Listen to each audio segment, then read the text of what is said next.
আজকে করব কুচো চিংড়ি দিয়ে পটলের তরকারি। এখানে দেখো আমি কুচো চিংড়ি নিয়ে নিয়েছি, আর এখানে একটা পটলকে 3টে টুকরো আমি কেটে নিয়েছি। পটলগুলো এইভাবে আমি কেটে নিয়েছি। তারপর কড়াই গরম করতে বসিয়েছি, এর মধ্যে তেল দিয়ে মাছগুলোকে ভালো করে ভেজে নেব। মাছগুলোকে নুন হলুদ মাখিয়ে ভেজে নিয়েছি।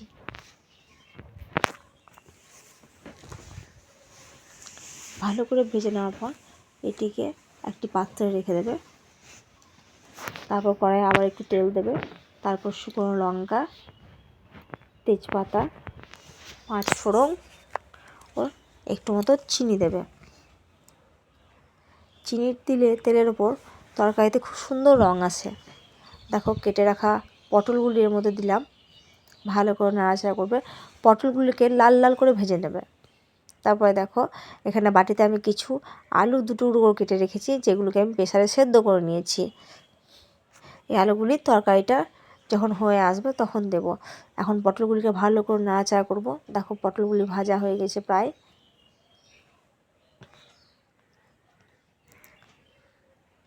এখানে আছে মশলা, জিরে, আদা, শুকনো লঙ্কা আর রসুন, আমি যেটা শিলে বেটে রেখেছি।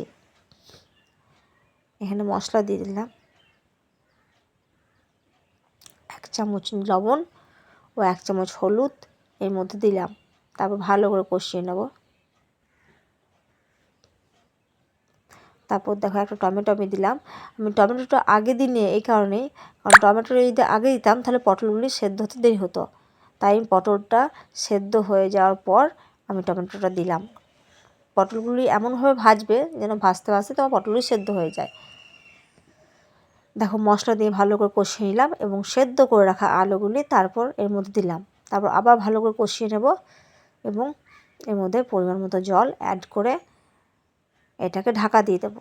এখানে আমি কুচো চিংড়িগুলোকে এর মধ্যে দিয়ে দিয়েছিলাম একটু পর, যেটা তোমাদেরকে আমি ভিডিওতে দেখাতে পারিনি। দেখো আমি ঢাকা দিয়ে দিলাম। তারপর যখন 15 মিনিট পর ঢাকা খুলবো তখন মাছগুলো আমি এর মধ্যে দিয়ে দেবো। তারপর গ্যাস বন্ধ করে দেবো।